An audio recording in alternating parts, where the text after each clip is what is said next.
Kaltoris IV was a graveyard of forgotten wars and frozen silence.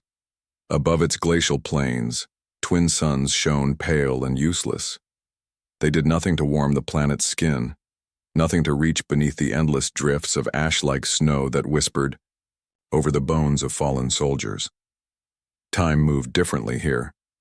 The wind sounded like a sigh that had lasted 70 years. A silver diplomatic skiff descended from the sky like a metal beetle and hissed as it pierced the atmosphere. Inside, silk-robed galactic nobles sipped from gold-rimmed goblets and stared through tinted glass with amused disdain. "Honestly," drawled Lady Varel, draped in emerald silk and diamonds that glittered like icicles, "it looks as bleak as the files suggested." Lord Zessan, with his violet-hued skin and a beard that shimmered with nanocrystals, gave a bored wave toward the snowy horizon. "A dead moon. A Terran backwater. We're here to plant a flag and take pictures. The local bloodstains are already frozen solid." The nobles laughed. Their diplomatic skiff landed near an ancient battlefield. Half-buried trenches and shattered, carbon steel emplacements poked out like the broken bones of a titan. Faded banners with the old Terran eagle flapped in the wind, tattered and forgotten. Scorched relics of helmets and rifles peeked out from snowbanks. The humans really fought. "Here?" one noble asked with mock surprise. "Tried to, yes," said another, smirking. "Until the cold did our job for us." Boots crunched on icy crust as the nobles disembarked, trailed by camera drones and protection escorts. The air was sharp enough to cut skin, but their designer suits were heated and shielded. It was all theater. "This trench line dates back to the Cryo Rebellion," their escort guide droned, a dull AI in humanoid form. "Resistance was wiped out here after 4 Terran winters. Estimated body count, 17,000. Lord Zessan strolled to the edge of the trench and peered down. "4 winters in this?" He kicked at a frost-covered helmet. "Humans are persistent idiots." As they passed a curve in the trench, a frozen figure caught his eye. Upright, rigid, half-buried in ice and snow. It was human in shape, wearing cracked, dulled armor. The helmet was intact, visor obscured by frost. In its hands, it still gripped a long, ancient sniper rifle, its matte barrel pitted but intact, locked across a frozen chest. "Now this is art," Lord Zessan said, grinning. "Look at him. Died standing, like some kind of statue." Lady Varel posed beside the figure, flashing a peace sign at her drone. "A monument to failure. Let's call him, what, the Snowman?" The nobles burst into laughter. "Get my good side," Lord Zessan told his drone, draping a silk scarf around the frozen soldier's neck. "It'll make a lovely hollow for the gala." Behind them, a lone Dominion officer remained silent. Tarn, young but already scarred from the Rim siege, stepped closer and narrowed his eyes. He noticed the slight tilt of the head, the way the rifle's barrel wasn't completely frostbitten. He felt a chill that had nothing to do with the air. "You know," Tarn muttered. "Some of the older vets talked about Terran snipers, said they had deep cryo implants, hibernation tech, could sleep for decades, wake up to kill, then vanish into the snow." Lord Zessan rolled his eyes. "Please. You're talking about ghost stories told around a ration fire." "They called them winter ghosts," Tarn said, barely above a whisper. "Said the best of them never stopped fighting, just waited for their war to come back." The nobles mocked him with exaggerated shivers. "Ah, yes," Lady Varel smirked. "Terran boogeymen. What's next? Giant wolves? Snow golems? Zessan?" "Wave them all back to the shuttle. Let's move on. I've had my dose of primitive history." They left. Their voices faded into the wind, and in the trench, buried in silence and snow, the frozen figure remained still for a moment longer. Then, click. A flicker of power hummed through the ancient suit. Inside the helmet, faded green readouts blinked to life. Diagnostic sequences scrolled in fractured lines. A heartbeat monitor stuttered, then steadied. Dull orange light pulsed behind the visor as neural linkages struggled to reconnect. Terran field operative, strain, Eliascrio status, termination triggered mission. Directive, hold line 3, Beta Frost protocol, Rebooting sleep cycle. Duration, 71 years. 6 months operation status. Incomplete. The gauntlet on one gloved hand flexed, ancient servos groaning beneath plates of frostbitten armor. The long sniper rifle marked MK-77 Frostbite gave a soft click as the chamber auto-primed. Inside the helmet, the heads-up display dimly illuminated a worn-down face. Lips cracked, pupils dilated. Outside, the wind howled like something ancient. Awakening Terran operative. Strain, Elias Griolock disengaged. Mission status, incomplete. Enemy biosigns detected. Initiating recon. Elias Strain blinked against the orange flicker of his reactivated HUD, his breath fogging the inside of the cracked helmet.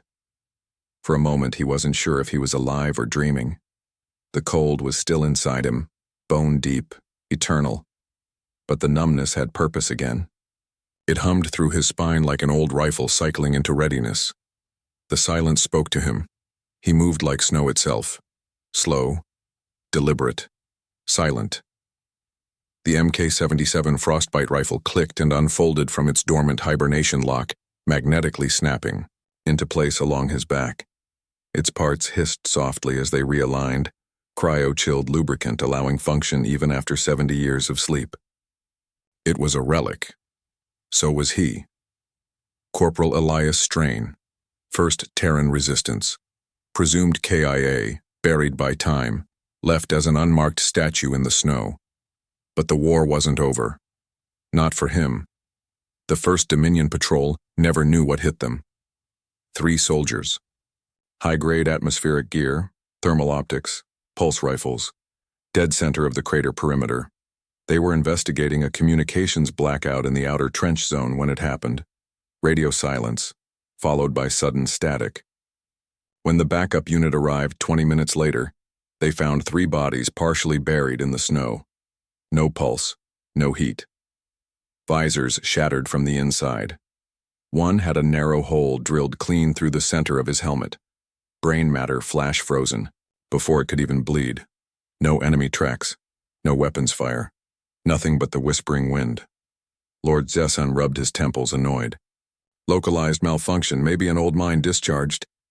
They were shot, Tarn said. He paced in the command tent, jaw clenched. With a precision round, a cold-fired, no-flare slug. Those don't exist in Dominion inventory. Zessan rolled his eyes. And I suppose you're about to say it's the ghost? The snowman? Tarn didn't answer. He just tapped a grainy overhead scan on the holomap. This was taken 8 hours ago. This, he flipped to the next screen, was 6 hours. Later, notice anything missing? Zessan leaned forward. The trench had changed. Slightly. A rise in snow disturbed. A glint of something metallic no longer where it was. Movement, Tarn said. Minimal, deliberate, like something creeping. Enough, Zessan snapped. It's a relic, a frozen statue, someone's playing games. Tarn didn't respond. He knew better. This wasn't a prank. This wasn't a soldier.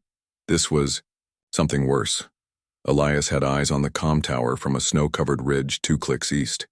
He adjusted his scope in minute increments, the old mechanical dials clicking beneath gloved fingers. Each breath he took was measured shallow. No vapor escaped. His body heat barely registered, his breathing slowed to a whisper, metabolism throttled, heartbeat at 30 BPM. He watched as another patrol moved into the dead zone. Standard diamond, formation. Too confident. They didn't respect the terrain or its memory. They burned new anchorage. The thought came unbidden, crawling up from a frozen place inside his skull. The memories were fractured, glimpses of fire in the snow, screams inside storm shelters, and the smell of burned rations. They laughed while we froze.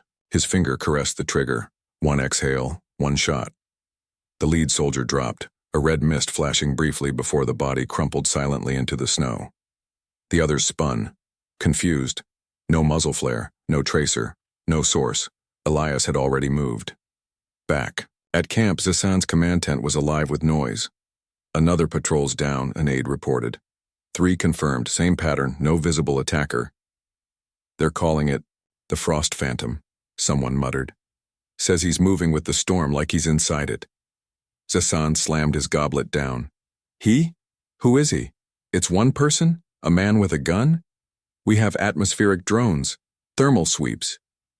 Tarn stepped into the tent like a ghost himself, covered in fresh frost. He tossed something on the table. It was a bullet casing. Terran make, cryo-hardened tungsten alloy, cold-fired, whisper-pressurized. We used to make these, Tarn said grimly. They were never for battles. Only for reminders. Reminders, Zesan hissed, of what humans become when forgotten. Elias sheltered beneath a broken outpost. A crumbling comm dish gave him partial shielding against aerial scans. Inside, half-buried bones kept silent company. He remembered this place. Private, Alton died here, frozen solid, still holding the line. And Casso. He sang songs to keep warm until his lungs gave out. One by one, they all went silent. Elias volunteered for Frost Protocol the day after. They told him it was a death sentence. He didn't care. He removed a frozen ration bar from his thigh pouch and bit into it without ceremony. It tasted like chalk and copper. On a cracked wall, he found the words he had etched long ago. We are the silence between storms. He whispered them aloud. It felt like prayer, like memory thawing. Zesan had enough. Deploy the ironclads, he barked. Heat suits, radar sweep, I want that bastard unearthed. Bring me his corpse or leave yours in the snow. Tarn flinched. You're escalating too fast. This isn't a man with a weapon. He's been at this longer than we've existed as an empire, Zesan growled. He's a has-been with a museum rifle, and I'm tired of ghosts, he waved to his tactician. Send in the elite, frost-stamped shock troopers. Let's kill the snowman. On the edge of the storm, Elias watched the dropships descend. No fear, just purpose. The rifle slid into position across his lap. The scope clicked into alignment. Wind howled around him, but he didn't move, didn't speak. His heart beat once every 3 seconds. He was the last breath of a dead war, and he was awake. Snow wasn't silence. It was cover. It was camouflage. It was home. Elias moved through the blizzard like a forgotten sin. No noise. No trail. Just breath and motion and memory. Above the trench lines, Dominion dropships hovered like bloated ticks, scanning with multi-spectrum optics and acoustic radar. But the terrain betrayed them. Warped reflections, false positives, shifting thermal layers. Kaltoris 4 wasn't just cold. It sabotaged technology. They didn't understand the war that had been fought here, but Elias remembered. The first ironclad squad triggered a mine buried under 5 meters of compact snow. It wasn't even modern tech, a rusted Terran proximity. Charged from the cryo war. They'd been forgotten by both sides, but Elias knew where they slept. The explosion was dull like thunder wrapped in cotton. 2 troopers vanished in a plume of ice and shrapnel. The survivors dove into cover, only to realize too late that the trenches were death traps. Boom. Crack. Whump. Each sound was punctuation. Measured. Final. A bolt-action rifle echoed once across the white abyss, then silence. They never saw him. In the command tent, Lord Zesan watched the kill feed flatline again and again. He's a myth, a relic. What is he doing? Tarn didn't respond. He simply looked at the screen. At the symbols Elias was leaving behind. Not messages. Marks. One helmet. Empty. Propped upright like a warning on a stick. Another helmet half buried. Still broadcasting false biometrics to lure patrols into exposed zones. Elias was hunting minds, not just bodies. Then, their comms scrambled, distorted by a frequency shift. A voice whispered through, "You should have let me sleep." Tarn recoiled. That wasn't an intercept. Zesan paled. He's talking to us? We're bringing in the psionic, Zesan barked. If he thinks he can hide in the snow, we'll peel it from around him. The tracker arrived within the hour, hooded, skin pale and luminous. eyes covered with silver filament bands. He knelt in the center of the snowfield, surrounded by static dampening drones. His mind extended outward, scanning for emotional imprints, psychic ripples, thought echoes, a whisper of wind, the scent of old blood, a hint, sharp, crystalline, of hate wrapped in patience. The psionic's eyes widened just a heartbeat before. A tungsten slug tore through the air, struck his cranial node, and blew his cortex across the snow. One shot. Elias had predicted it, waited for it. A psionic hunter made the mistake of reaching. He'd just given Elias a pulse signature to aim at. Panic spread. Zesan started barking into his comms, trying to organize a retreat. Evac now. Immediate shuttle pull. Priority Alpha. Bring the atmospheric transport around. No response from the pilots, Tarn said, pale. Their vitals just vanished. Zesan stared. What? We were just speaking to them. Seconds ago. They bolted across the camp toward the shuttle pad, boots crunching over blood-flecked snow. Wind whipped at their cloaks. Tarn's visor shook from his labored breaths. The shuttle doors were open. Inside, the pilot slumped over the console, throat cleanly slit. There were no tracks in the snow. Impossible, Tarn whispered. Yisan turned in every direction, wide-eyed. Where is he? Elias had long since moved. He watched from a vantage above the ridge, scope steady. His heartbeat never climbed above baseline. He could end this now, but that wasn't his mission. He wasn't sent to win battles. He was trained to haunt them. In the shelter of a collapsed observation tower, Elias reloaded by hand. Each round slid into the chamber with a satisfying click. He etched another mark onto the side of his rifle. Not a kill count, a remembrance. New Anchorage, Helena Ridge, Alton, Casso, Sergeant Eunice, Commander Halverson. People forgotten by history. Names snow couldn't bury. Tarn stared at the snow as if it might answer him. They built him for something else, he muttered. Zesan snapped. He's just a man. No, Tarn whispered. You didn't read the cryo-war files. Those snipers weren't deployed to win territory. They were taught to survive everything, to wait, to embed in time. To do what? Zesan spat. To make empires bleed, one heartbeat at a time. Dominion morale collapsed by sundown. Troopers refused to patrol. Officers began arguing about extraction logistics. No one could sleep. The blizzards brought illusions, false lights. Some claimed they saw a figure standing motionless in the storm, watching. They fired. Nothing happened, but sometimes they didn't fire fast enough and someone vanished. A final transmission crackled through. 70 years I slept beneath your boots. 70 years I waited in the dark. You brought your war to my grave. You mocked what you didn't understand. Now, you will. The blizzard didn't howl. It listened. Inside the Dominion command shelter, Lord Zesan paced like a trapped animal. Most of his personal guard were gone, ghosts themselves now. And the few who remained refused to step outside. No one wanted to be the next footprint Elias erased. Zesan grabbed the comm panel with trembling hands, patched into all open frequencies. Listen to me, he said, voice cracking. Whoever you are, human, machine, devil, I'm not your enemy, not now. Silence.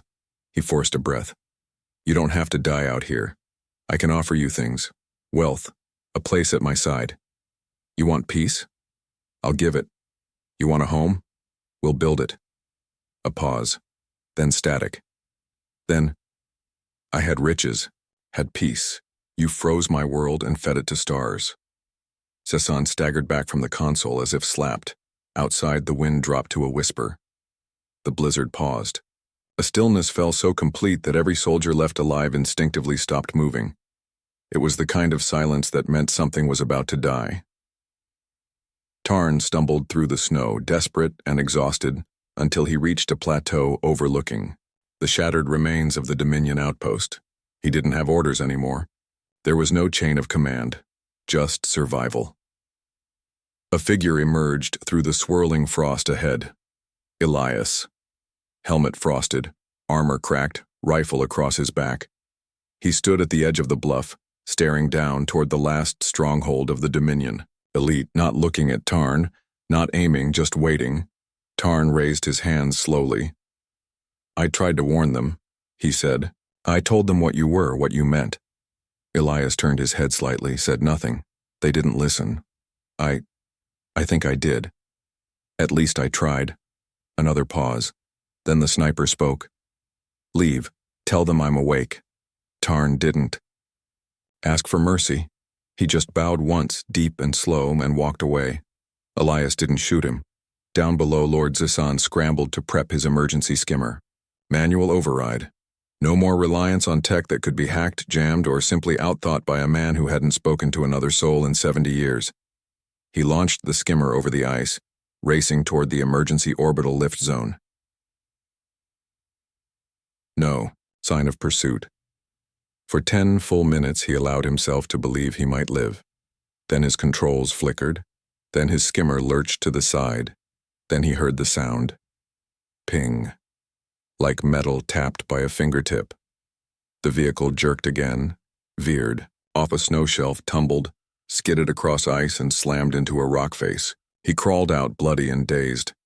Elias stood at the ridge above, motionless, rifle already aimed. The kill shot didn't come immediately. Instead, Elias adjusted the angle. Downrange. Across the gorge. Against the wind. He tilted his scope up. Just so, and aimed not at Zessan, but at a nearby thermal coil embedded in a rock wall. A trick taught only in pre-frost protocol Arctic drills. One round, one ricochet, one death crack.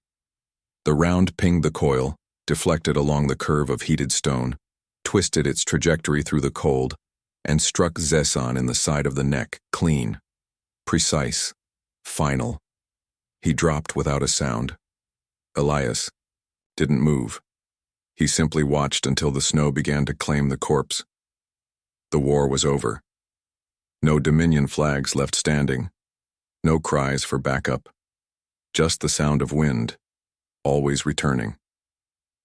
Elias walked back toward the frost-blasted trench he'd once called home, past the broken skimmer, past the empty helmets, past the ghost stories that would now grow teeth. He descended into the dugout. His vitals flickered, slowed. He sat down, leaned the rifle against the wall, and let the cold return. 2 weeks later, Tarn was pulled from the ice fields by a Dominion recovery team. He hadn't spoken for hours. When they finally sat him down, he whispered only one thing. He had no army, just the cold, and we lost. The medics thought it was trauma. The generals believed it was madness. But word spread. Not in official channels, in hushed voices in mess halls, in late-night drinking dens, in encrypted backlogs buried beneath classified data. About him. About the Frost Ghost. The sniper who never missed. The soldier who never left. The man who slept with his rifle and woke only when the stars forgot his people.